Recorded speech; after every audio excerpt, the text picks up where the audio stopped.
नमस्कार विद्यार्थी मित्रांनो, आज आपण वर्ग 9वा विषय इतिहास यामधील 9वं प्रकरण ज्याचं नाव आहे बदलते जीवन याचा भाग पहिला हा आज आपण बघणार आहोत।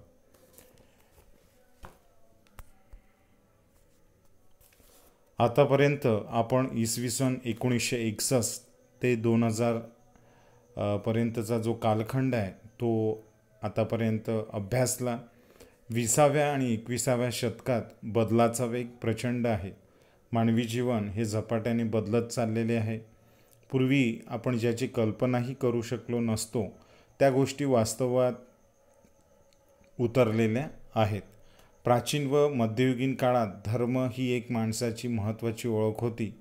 हिंदू, मुस्लिम, ख्रिस्ती, शीख, जैन, बौद्ध, पारशी आणि ज्यू इत्यादी धर्मांपुढे आधुनिकीकरणाने आव्हाने उभी केली आहेत।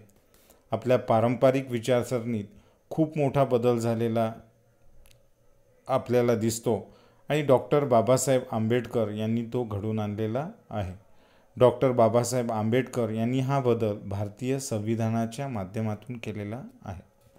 की विद्यार्थी मित्रांनो, आजपर्यंत आपण 1961 ते 2000 पर्यंतचा जो कालखंड आहे तो आपण इतर प्रकरणांच्या माध्यमातून अभ्यासलेला आहे। 20व्या आणि 21व्या शतकामध्ये बदलाचा वेग हा प्रचंड असलेला आपल्याला दिसतो आहे आणि त्यामुळे मानवी जीवन जे आहे ते झपाट्याने बदलत चाललेले आपल्याला दिसते आणि शिवाय ते आताही बदलतच चाललेले आहे। पूर्वी ज्या काही गोष्टींची आपण कल्पनाही करू शकलो नसतो अशा गोष्टी आज आपल्याला वास्तव्यामध्ये होताना दिसतात आणि याला कारण आहे वैज्ञानिक आणि तंत्रज्ञान विषयक जी प्रगती मानवाने घडून आणलेली आहे। त्यामुळे आपण अशा अनेक गोष्टी ज्या पूर्वी अतर्क्य आणि अशक्य वाटत होत्या त्या आज आपल्याला वास्तव्यामध्ये उतरताना दिसलेल्या आपल्याला दिसतात। तर आपण आधुनिक कालखंड सोडून जर प्राचीन कालखंडाचा विचार केला आणि मध्ययुगीन काळाचा जर विचार केला तर आपल्याला असं दिसतं की त्या काळामध्ये धर्म ही एक माणसाची महत्त्वाची ओळख होती। तो हिंदू, तो मुस्लिम, तो ख्रिस्ती, शीख, जैन, बौद्ध, पारशी आणि ज्यू इत्यादी धर्मांपुढे आधुनिकीकरणाने आव्हाने उभी केली। की प्राचीन आणि मध्ययुगीन कालखंडामध्ये धर्म ही एक महत्त्वाची बाब होती, पण जसं जसं विज्ञान तंत्रज्ञान हे प्रगत होत गेलं, आपण जसं जसं आधुनिकीकरणाकडे वळत गेलो तसं या आधुनिकीकरणाने या धर्मापुढे मात्र अनेक आव्हानेही उभी केलेली आपल्याला दिसतात। आपल्या पारंपरिक विचारसरणीत खूप मोठा बदल डॉक्टर बाबासाहेब आंबेडकरांनी घडवून आणला। की मग आता हा जो बदल आहे तो सर्व जगामध्ये दिसून येतो आणि आलेलाही आहे। तर आपला हा जो पारंपरिक विचार होता, जी धर्माची, जात, वंश यांची जी पकड आपल्या मनावर होती, जनमानसामध्ये जात ही जी भिनलेली होती, तर याची पकड सैल करण्याचं खूप मोठं काम आणि आपल्या पारंपरिक विचारसरणीत खूप मोठा बदल घडवून आणण्याचं काम हे डॉक्टर बाबासाहेब आंबेडकर यांनी घडवून आणलेलं आपल्याला दिसतं। आणि हा सर्व बदल डॉक्टर बाबासाहेब आंबेडकर यांनी भारतीय संविधानाच्या माध्यमातून केलेला आहे हे आपल्याला दिसतं। आपल्या संविधानाप्रमाणे कायद्यापुढे सगळे भारतीय समान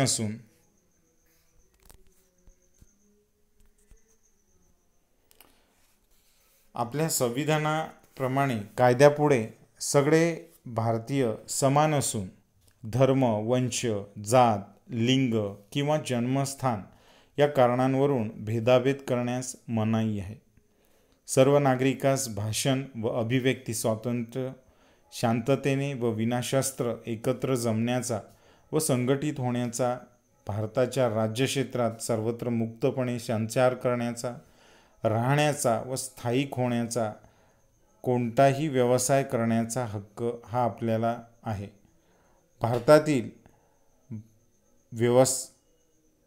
भारतातील कोणत्याही भागात राहणाऱ्या नागरिकास आपली स्वतःची वेगळी भाषा, लिपी व संस्कृती जतन करण्याचा हक्क आहे। की आता भारतीय संविधानाने म्हणजे जे डॉक्टर बाबासाहेब आंबेडकर यांनी निर्माण केलेलं आहे त्या संविधानाप्रमाणे कायद्यापुढे आज सगळे भारतीय हे समान मानले जातात. सगळ्यांमध्ये समानता ही संविधानाच्या नियमांप्रमाणे आणण्यात आलेली आहे. धर्म, वंश, लिंग, जात किंवा जन्मस्थान या कोणत्याही कारणांवरून आपल्याला व्यक्तिव्यक्तींमध्ये भेदाभेद करण्यास संविधानाने मनाई केलेली आहे. याशिवाय सर्व नागरिकांना भाषण देण्याचा अधिकार आहे. अभिव्यक्ती म्हणजे आपल्या विचारांना प्रकट करण्याचा स्वातंत्र्य हे प्रत्येक व्यक्तीला संविधानाने देण्यात आलेलं आहे. याशिवाय विनाशस्त्र एकत्र जमण्याचा, संघटित होण्याचा आणि आपण जसं बघतो की आपण विनाशस्त्र संघटित होऊ शकतो, भाषण देऊ शकतो, एकत्रित येऊ शकतो आणि आपल्या ज्या मागण्या आहेत त्या मागण्या सरकारपुढे कोणत्याही प्रकारची हिंसा न करता मोर्चाच्या माध्यमातून आपण ती मागणी सरकारपुढे मांडू शकतो. याशिवाय भारताच्या सर्वच राज्यांमध्ये आपण सर्वत्र मुक्तपणे फिरू शकतो. आपण कोणत्याही राज्यामध्ये जाऊन आपण फिरू शकतो कारण आपण सगळे भारतीय नागरिक आहोत आणि प्रत्येक नागरिकाला सरकारकडून, संविधानाकडून सर्वत्र मुक्त संचार करण्याचा अधिकार हा देण्यात आलेला आहे. शिवाय कुठेही आपण राहू शकतो. मला जर वाटलं की मी तामिळनाडूमध्ये राहायला जावं तर मी तामिळनाडूमध्ये सुद्धा जाऊन राहू शकतो. तर राहण्याचा आणि तिथे स्थायिक होण्याचा म्हणजे तिथे परमनंटली राहण्याचा अधिकार हा मला संविधानाने दिलेला आहे. याशिवाय मी कोणताही मला आवडेल, पटेल, रुचेल असा व्यवसाय मी करू शकतो. हा अधिकारसुद्धा कोणाचा आहे? संविधानाने भारतीय नागरिकांना दिलेला आहे. याशिवाय भारतातील कोणत्याही भागात राहणाऱ्या नागरिकास आपली स्वतःची वेगळी भाषा, लिपी, संस्कृती जतन करण्याचा सुद्धा हक्क मला संविधानाने दिलेला आहे की मी माझी भाषा, मग ती उर्दू असेल, मराठी असेल, कोकणी असेल, मालवणी असेल, बंगाली असेल, कन्नड असेल, त्या सर्व भाषा मी काय करू शकतो? मी बोलू शकतो. मी त्यांचं वाचन करू शकतो. मला जी लिपी आवडते ती लिपी मी तिचा वापर मी करू शकतो आणि माझी जी संस्कृती आहे, मी ज्या परंपरेमध्ये, ज्या धार्मिक घरामध्ये, ज्या धर्मक्षेत्रामध्ये, ज्या संस्कृतीमध्ये मी वाढलेला असेल त्या सर्व संस्कृतीचा जतन करण्याचा हक्क, त्यांच्याप्रमाणे जगण्याचा हक्कसुद्धा मला संविधानाने प्रदान केलेला आहे. तर अशा प्रकारे डॉक्टर बाबासाहेब आंबेडकर यांनी भारतीय संविधानाची निर्मितीही केली आणि त्यामुळे भारतातील सर्व नागरिकांना एका समान दर्जावर येण्याची मुभा मिळाली.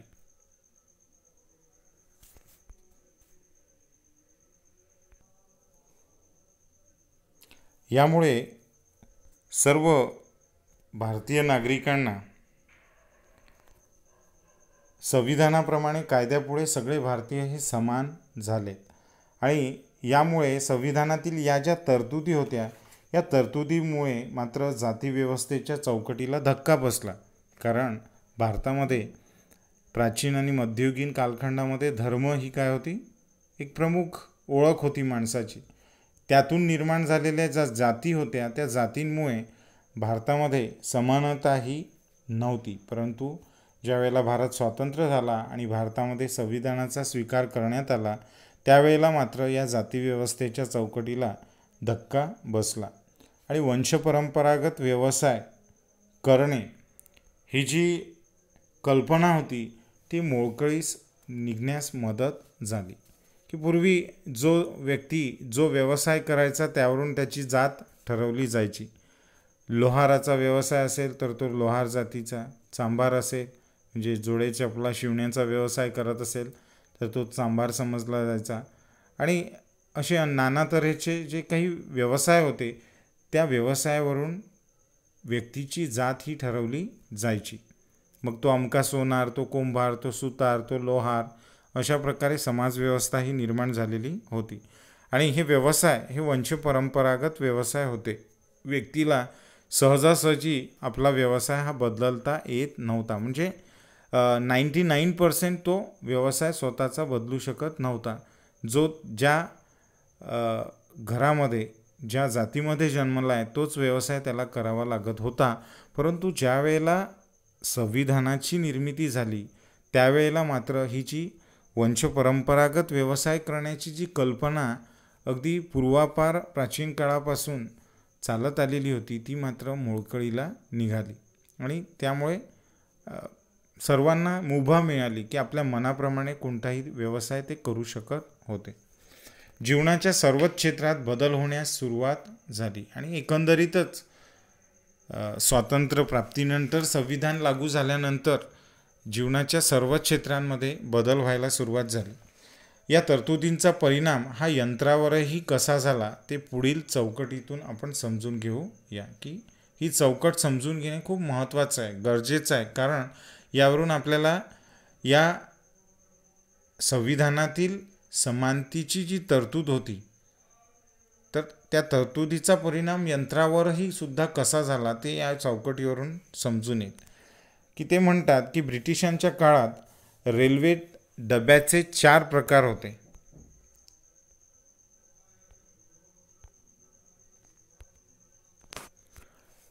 First class, second class, inter आणि थर्ड क्लास असे वर्ग होते.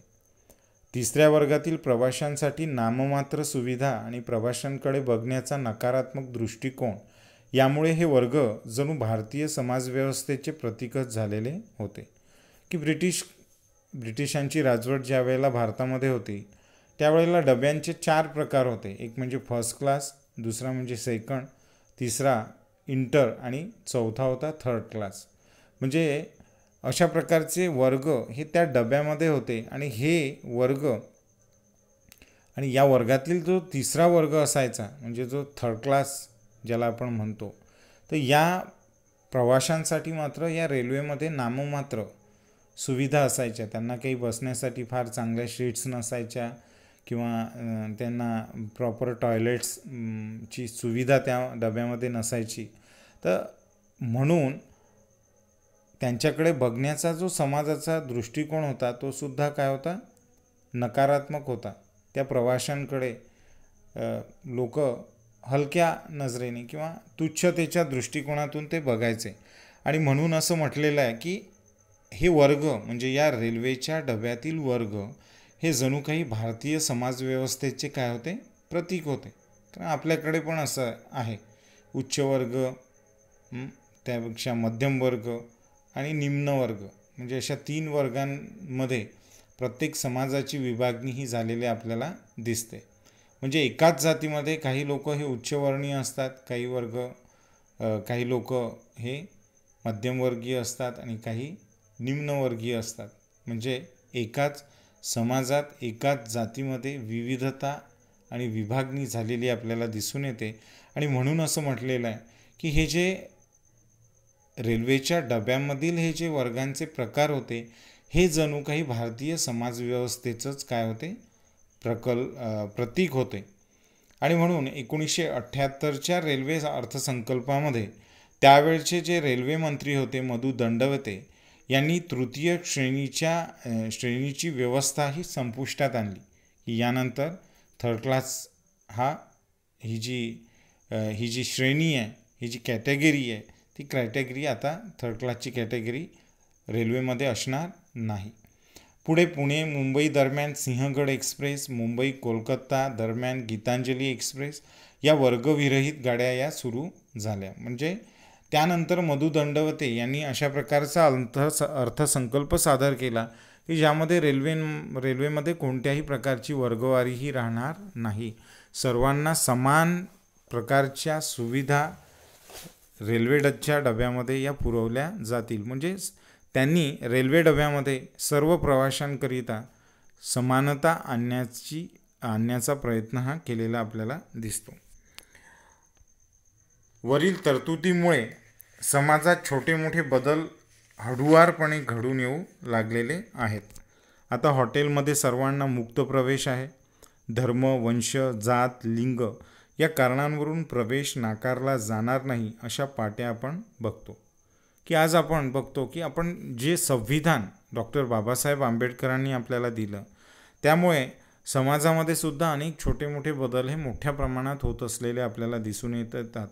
आणि याशिवाय हॉटेलमध्ये सुद्धा पूर्वी जो प्रवेश निम्नवर्गीय लोकांना नाकारला जायचा, तो मात्र आज आपल्याला दिसत नाही की हॉटेलमध्ये सुद्धा सर्वांना मुक्त प्रवेश दिला जातो. कोणत्याही धर्म, वंश, लिंग, जात या कारणावरून आपल्याला हॉटेलमध्ये जे ग्राहक येतात त्यांना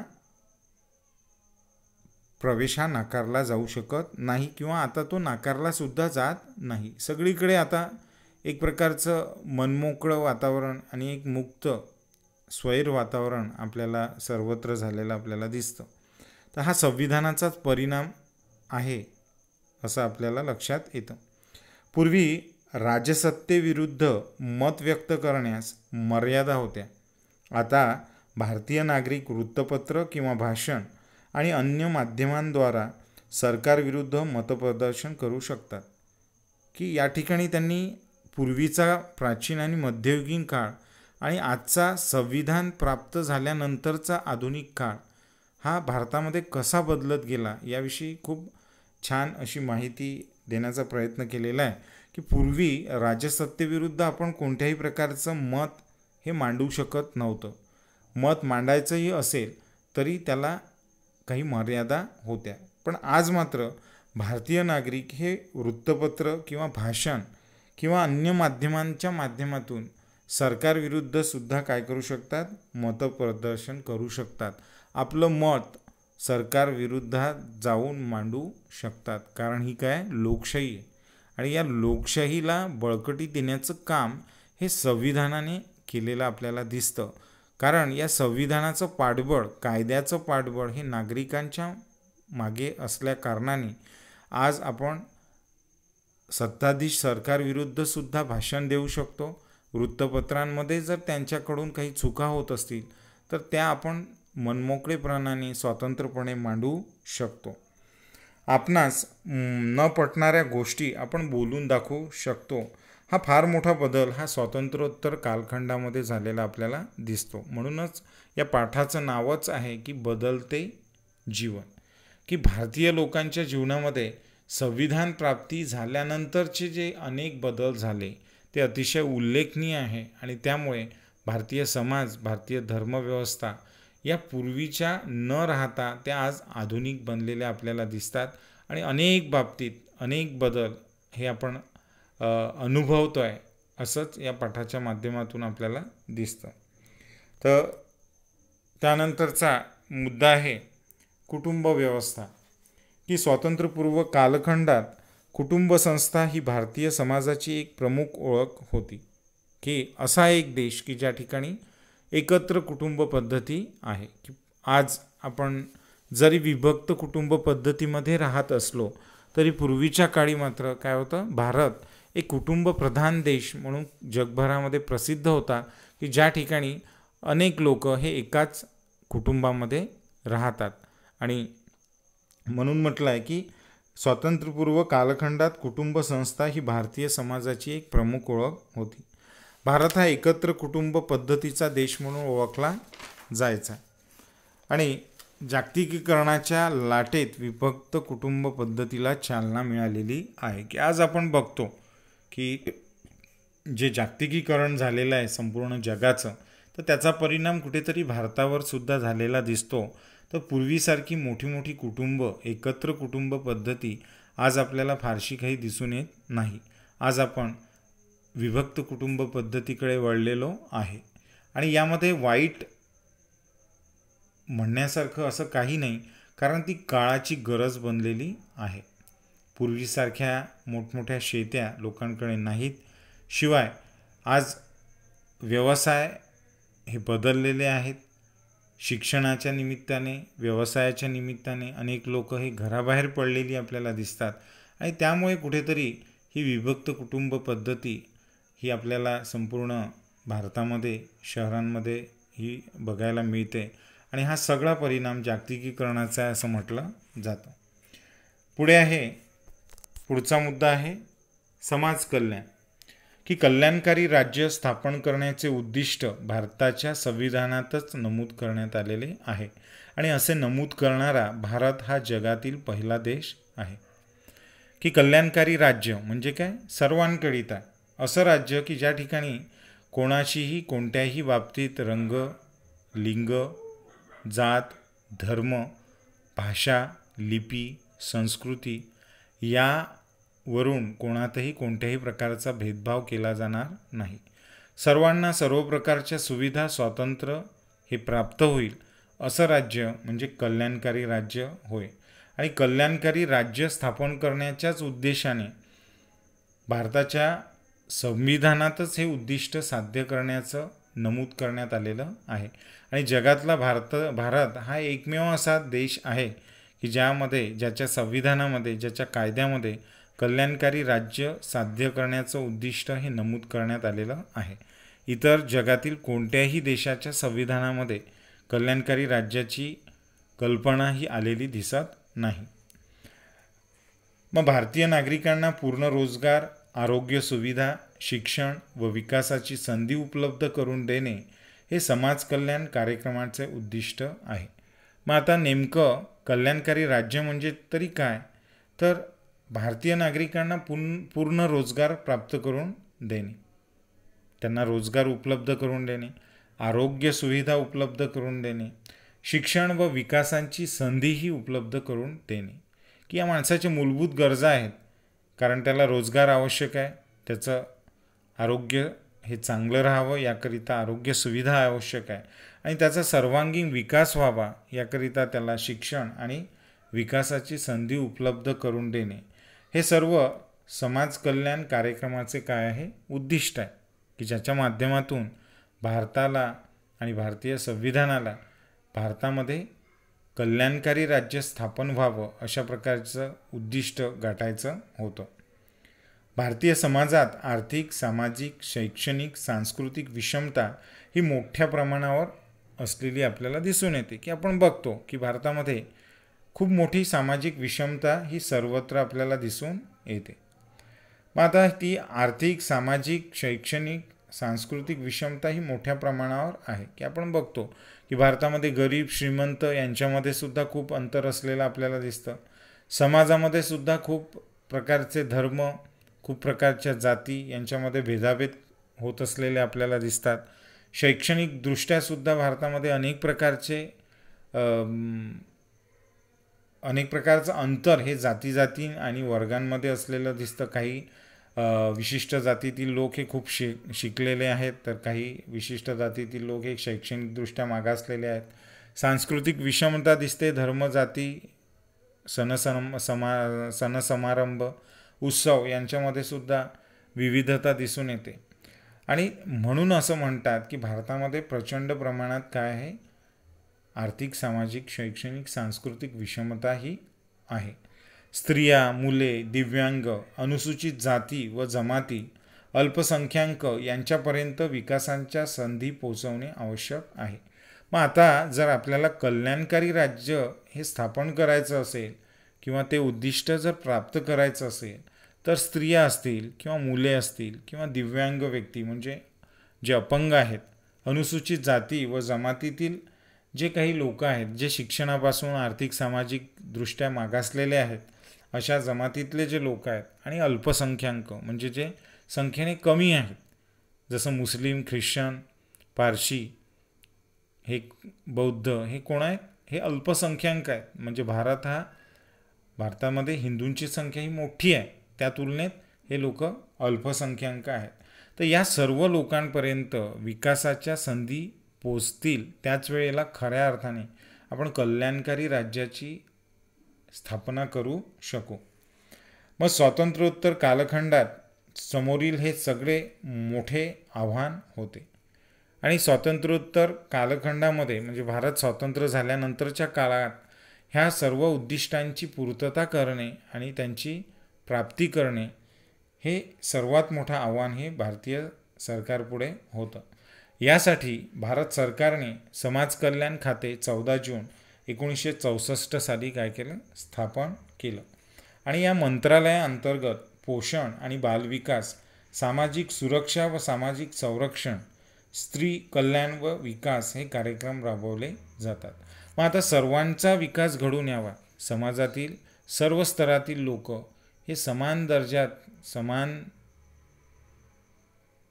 पातळीवर यावेत, याकरिता 14 जून 1964 साली भारत सरकारने समाज कल्याण खात्याची स्थापना केली. मग या मंत्रालयाअंतर्गत कोणकोणते विषय येतात, तर पोषण आहे आणि बालविकास आहे. पोषण आणि बालविकास, सामाजिक सुरक्षा व सामाजिक संरक्षण हे सुद्धा विषय त्यामध्ये आहेत, की सर्वांची सामाजिक सुरक्षा झाली पाहिजे, सामाजिक संरक्षण हे प्रत्येकाला मिळालं पाहिजे. स्त्री कल्याण व विकास हे सुद्धा कार्यक्रम या मंत्रालयातर्फे राबवले जातात. अशा प्रकारची व्यवस्था घटक राज्य पातळीवर करण्यात आलेली आहे.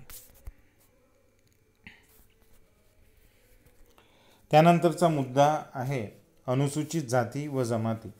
1971च्या जनगणनेनुसार देशात 22% लोक हे अनुसूचित जाती जमातीचे होते. या सर्वांसाठी कायदे करून शैक्षणिक शिष्यवृत्ती व प्रतिनिधित्व देऊन संसदेत व राज्य विधिमंडळात आणि शासकीय सेवेत काही राखीव जागा या ठेवण्यात आलेल्या आहेत.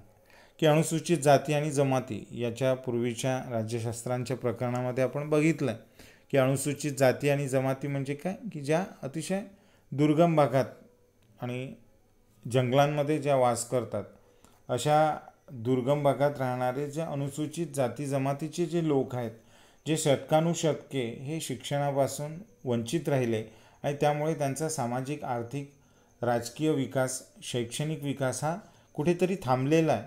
त्यांच्यासाठी, या जातीसाठी, या सर्वांसाठी काही कायदेही करण्यात आलेले आपल्याला दिसतात, की भारत सरकारने काही कायदे त्यांच्याकरिता केले. आणि सर्वप्रथम 1971च्या जनगणनेमध्ये त्यांची टक्केवारी ही लक्षात घेण्यात आली आणि ती टक्केवारी एकूण लोकसंख्येच्या 22% इतकी अनुसूचित जाती जमातीतील लोक हे भारतामध्ये 1971ला होते. आणि त्यासाठी त्यांच्याकरिता विविध प्रकारच्या शैक्षणिक शिष्यवृत्त्या आणि त्यांना संसदेत व राज्य विधिमंडळात शासकीय सेवेमध्ये काही राखीव जागा आणि प्रतिनिधित्व हे त्यांना देण्यात आले, जेणेकरून भारतातील अनुसूचित जाती जमातीतील लोक हे काय व्हावे, प्रगत व्हावे, शिकावे आणि आर्थिक, सामाजिक, राजकीय क्षेत्रामध्ये ते सुद्धा पुढे यावेत. या प्रकारे याकरिता अशा प्रकारच्या तरतुदी या अनुसूचित जाती जमातींकरिता करण्यात आलेल्या आपल्याला दिसतात.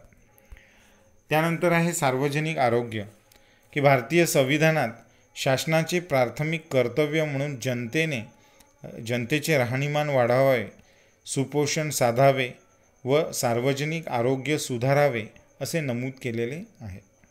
की भारतीय संविधानामध्ये शासनाचे प्राथमिक कर्तव्य म्हणून भारतीय जनतेचे राहणीमान हे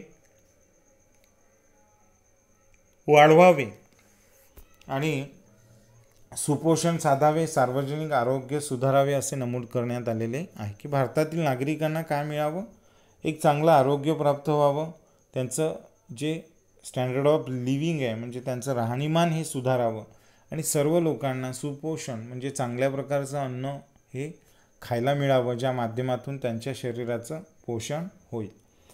आणि हे सर्व नमूद करण्याचं जे उद्दिष्ट आहे ते संविधानामध्ये नमूद करण्यात आलेलं आहे. केंद्र शासनाचे आरोग्य व समाज कल्याण मंत्रालय या संदर्भात राज्य शासनात मदत करते आणि केंद्र सरकारचं जे आरोग्य व समाज कल्याण मंत्रालय आहे या संदर्भात राज्य शासनास काय करते, ते सर्व मदत करते.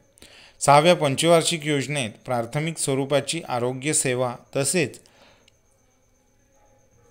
वैद्यकीय सेवा ग्रामीण भागातील लोक, आदिवासी व गरीब लोकांना उपलब्ध करून देण्याचे उद्दिष्टसुद्धा होते.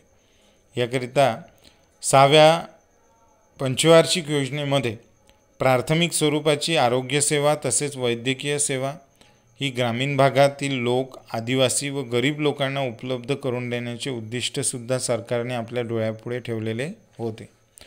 आरोग्याच्या संदर्भात भारतात ॲलोपॅथी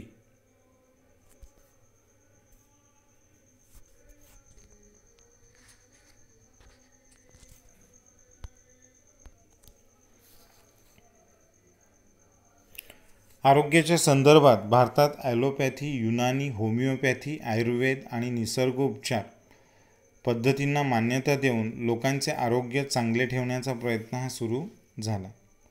आरोग्याच्या क्षेत्रातील बदलांमुळे भारतीयांचे जीवन हे अधिकाधिक चिंतारहित होण्यास ही मदत झालेली आपल्याला दिसते.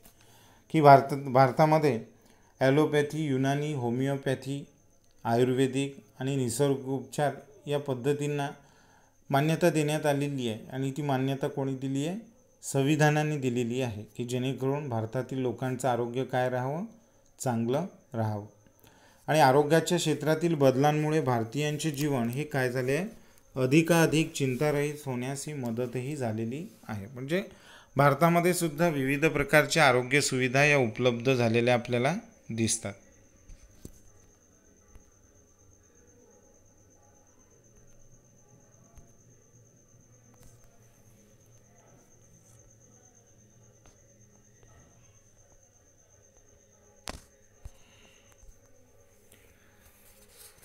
1962 तामिळनाडूमधील वेल्लूर येथील ख्रिश्चन मेडिकल कॉलेज इस्पितळात डॉक्टर एन गोपीनाथ यांच्या नेतृत्वाखाली भारतात ओपन हार्ट शस्त्रक्रिया ही यशस्वी करण्यात आली. त्यामुळे अशा उपचारांसाठी परदेशी जाण्याची गरजही राहिली नाही.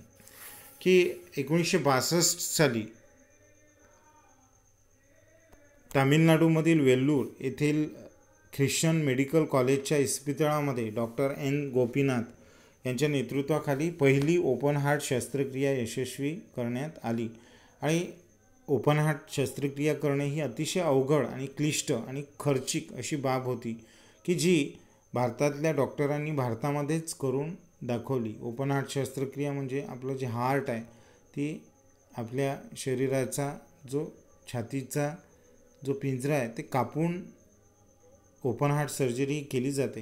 ती अतिशय गुंतागुंतीची आणि कठीण अशी आणि खर्चिक अशी बाब होती, पण भारतातल्या डॉक्टरांनी ती सर्व यशस्वीरित्या करून दाखवली. आणि त्यामुळे या उपचारासाठी पूर्वी परदेशी जाण्याची जी गरज होती ती आता मात्र राहिलेली नाही. पुढे आहे जयपूर फूट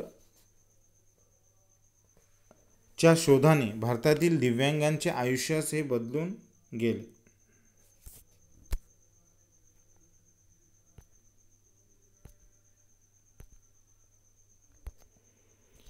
जयपूर फूट च्या शोधाने भारतातील दिव्यांगांचे आयुष्य जे होते ते बदलून गेले. 1968 पूर्वी एखाद्या व्यक्तीचा अपघात झाला, त्याचा पाय जायबंदी झाला, तर उर्वरित आयुष्य अडचणी त्याला काढावे लागे. की जयपूर फूट हे काय? एक कृत्रिम अवयव संशोधन करणारं एक संस्था आहे, की ज्या ठिकाणी अशा दिव्यांग लोकांना विविध प्रकारचे अवयव जोडण्याचं काम हे केलं जातं. तर या जयपूर फूटच्या शोधामुळे भारतातील दिव्यांगांचं म्हणजे जे अपंग लोक होते त्यांचं आयुष्य हे काय झालं? बदलून गेलं. आणि 1968 पूर्वी एखाद्या व्यक्तीला अपघात झाला किंवा त्याचा पाय जायबंदी झाला म्हणजे तो पूर्णतः शरीरा वेगळा झाला किंवा अपंगत्व तर त्याला अपघातामुळे आलेलं असेल, तर त्याला उर्वरित त्याचं जे आयुष्य होतं ते संपूर्ण अडचणीमध्ये काढावं लागत होतं. मग यावर उपाय म्हणून डॉक्टर प्रमोद सेठी यांनी कुशल कारागीर रामचंद्र शर्मा यांच्या मदतीने कृत्रिम हात, पाय, नाक, कान हे तयार करायला सुरुवात केली. मग आता असे जे दिव्यांग आणि अपंगत्व आलेले जे लोक आहेत त्यांना आपण चांगले अवयव हे प्रदान करावे याकरिता डॉक्टर प्रमोद सेठी यांनी आणि त्यांच्या सोबतीला जे कुशल कारागीर होते रामचंद्र शर्मा या दोघांनी एकमेकांच्या मदतीने काय केलं? कृत्रिम हात, पाय, नाक आणि कान हे तयार करायला सुरुवात केली. जयपूर फूट तंत्रज्ञान वापरून तयार केलेल्या कृत्रिम अवयवांमुळे दिव्यांग रुग्ण हे अनवाणी आणि खडबडीत जमिनीवरून सुद्धा चालणे, पळणे, सायकल चालवणे, शेतातील कामे करणे, झाडावर चढणे व गिर्यारोहण करणे अशी कामे सहजपणे करू शकतात.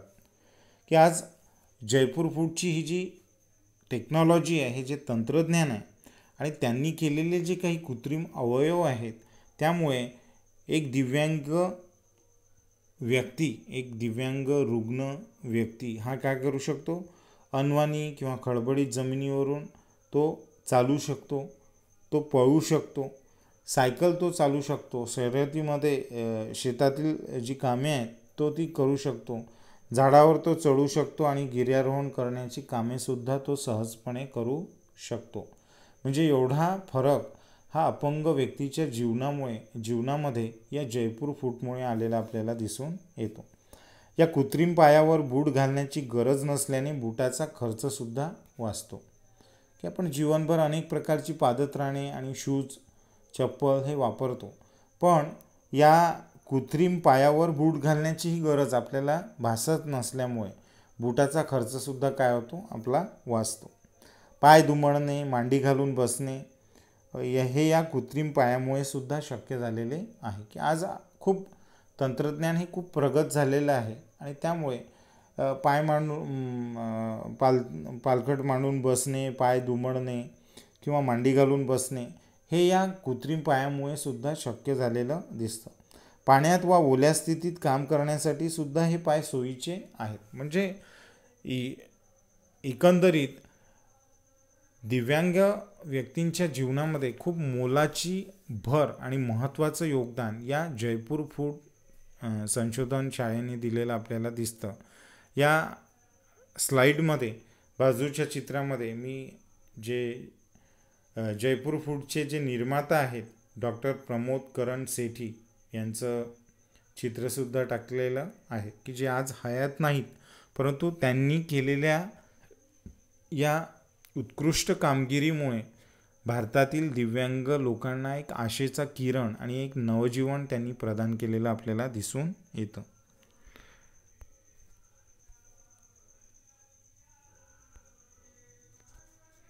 त्यानंतरचा मुद्दा आहे मूत्रपिंड प्रत्यारोपण, किडनी ट्रान्सप्लांट.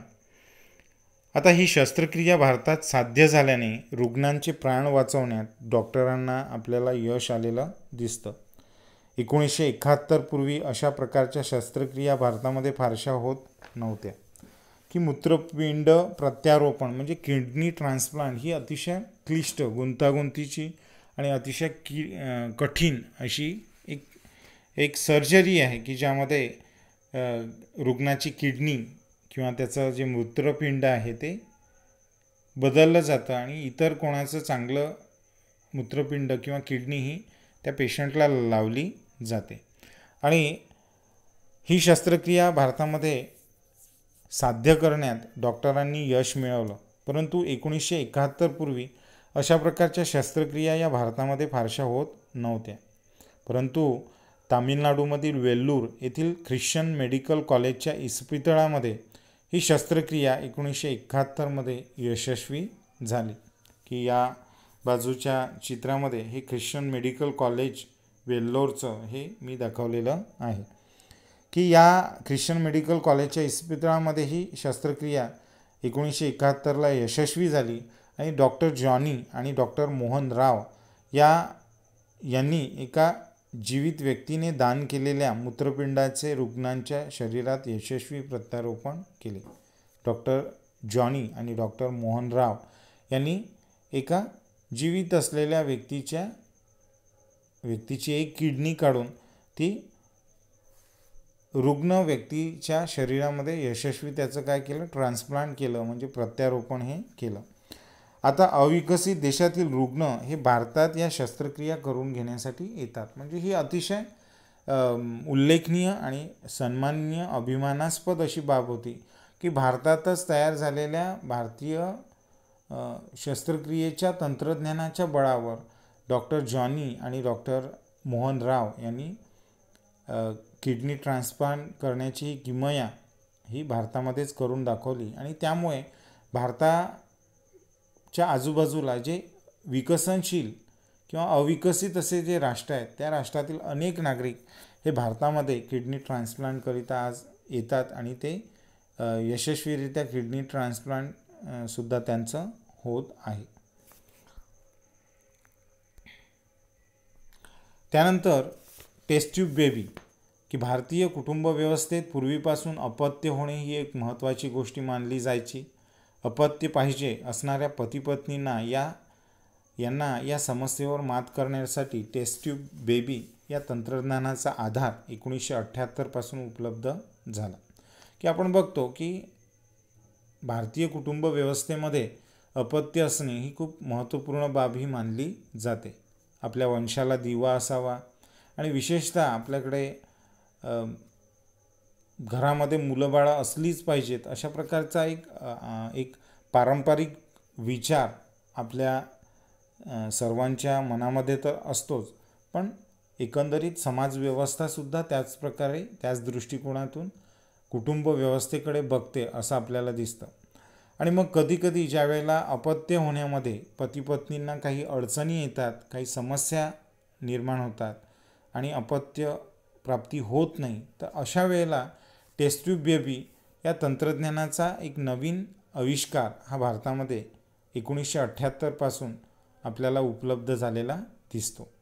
मग आता हे टेस्ट ट्यूब बेबी म्हणजे काय की स्त्री बीजांड आणि पुरुषाचे जे स्पर्म्स असतात हे स्त्री बीज आणि स्पर्म यांचं फर्टिलायझेशन एका वेगळ्या ज्याला आपण बाह्य त्याचं फर्टिलायझेशन हे बाह्य ठिकाणी केलं जातं, टेस्ट ट्यूबमध्ये केलं जातं. आणि हे टेस्ट ट्यूब मग हे जे फलित झालेला जो एक ज्याला आपण म्हणू शकू की भ्रूण आहे, तो भ्रूण मग मातेच्या गर्भामध्ये पुन्हा सोडला जातो. असं जे तंत्रज्ञान आहे त्याला टेस्ट ट्यूब बेबी तंत्रज्ञान असं म्हणतात. आणि हे तंत्रज्ञान 1978 पासून भारतामध्ये उपलब्ध आहे. आणि कोलकाता येथील डॉक्टर सुभाष मुखोपाध्याय यांच्या देखरेखीखाली टेस्ट ट्यूब बेबीचा प्रयोग हा यशस्वी झालेला आहे. हा पहिला कृत्रिम गर्भधारणा तंत्राचा यशस्वी प्रयोग ठरलेला आपल्याला दिसतो. की 1978 कोलकाता येथील डॉक्टर सुभाष मुखोपाध्याय यांच्या अध्यक्षतेखाली देखरेखीखाली टेस्ट ट्यूब बेबीचा हा जो प्रयोग आहे तो यशस्वी झालेला आपल्याला दिसतो. आणि हा कृत्रिम गर्भधारण तंत्रज्ञानाचा एक यशस्वी प्रयोग ठरला आणि या तंत्रज्ञानाद्वारे दुर्गा या मुलीचा जन्म झाला. मग सगळ्यात पहिली जी टेस्ट ट्यूब बेबी होती तिचं नाव काय होतं? दुर्गा. आणि या बाजूच्या स्लाईड्समध्ये मी भारतातील सगळ्यात पहिली जी टेस्ट ट्यूब बेबी आहे जी आज जवळपास 42 वर्षाची झालेली आहे, तर तिचं नाव होतं कनुप्रिया अग्रवाल. आणि तिला नाव देण्यात आलेलं होतं, सर्वप्रथम ती टेस्ट ट्यूब बेबी होती म्हणून तिला दुर्गा असं नाव देण्यात आलेलं होतं. आज ती बरीच मोठी झालेली आपल्याला दिसते. तर दुर्गा या मुलीचा या टेस्ट ट्यूब बेबी तंत्रज्ञानाच्या माध्यमातून जन्म झालेला दिसतो. आणि त्यामुळे काय झालं की ज्यांना अपत्य आपलं स्वतःचं अपत्य हवं आहे अशा पालकांचा प्रश्न सुटण्यास मात्र मदत झाली. आणि एकंदरीतच जी गुंतागुंत होती भारतीय समाजव्यवस्थेमध्ये अपत्याला घेऊन ज्या काही समजुती अंधश्रद्धा असतात त्या या टेस्ट ट्यूब बेबी तंत्रज्ञानामुळे पूर्णतः दूर झालेल्या आपल्याला दिसतात. त्यानंतरचा मुद्दा आहे लसीकरण. की 1978 पूर्वी भारतात दरवर्षी जन्माला आलेल्या 10 मुलांपैकी 6 मुले जन्मानंतरच्या पहिल्या वर्षातच प्राणघातक संकटांना सामोरी जात होती. की 1978 पूर्वी भारतात दरवर्षी जन्मलेल्या जे काही 10 मुलं आहेत त्या 10 मुलांपैकी 6 मुलं ही जन्मानंतरच पहिल्याच वर्षी काय होत होती? प्राणघातक संकटांना सामोरी जात होती. पोलिओ, गोवर, धनुर्वात, क्षय, घटसर्प, डांग्या, खोकला यासारखे नाना विविध आजार हे या लहान मुलांना व्हायचे. मग त्याकरिता लसीकरणाचा कार्यक्रम हा हाती घेण्यात आला की जेणेकरून पोलिओ, गोवर, धनुर्वात, क्षय, घटसर्प, डांग्या, खोकला अशा प्रकारचे जे विविध आजार आहेत ते जे 10 पैकी 6 मुलांना होतात तर ते होणार नाही. आणि त्यावर मात करण्याकरिता लसीकरणाची मोहीम ही भारतामध्ये हाती घेण्यात आली. 1995मध्ये पल्स पोलिओ लसीकरणाची मोहीम हाती घेण्यात आली आणि यामुळे पोलिओ हा आटोक्यात आला. की 1995मध्ये आपल्या इथे अनेक मुलांना पोलिओ हा व्हायचा आणि त्यामुळे त्याचं संपूर्ण आयुष्य हे अपंगत्व त्याला संपूर्ण आयुष्याकरिता यायचं. तर 1995मध्ये पल्स पोलिओ लसीकरणाची मोहीम संपूर्ण भारतभर राबवण्यात आली आणि त्यामुळे भारतातील पोलिओ जो होता तो आटोक्यात आला. तर विद्यार्थी मित्रांनो, आज आपण या बदलते जीवन या प्रकरणाचा भाग पहिला हा बघितलेला आहे. तर भाग द्वितीय हा आपण नेक्स्ट पिरियडला बघणार आहोत.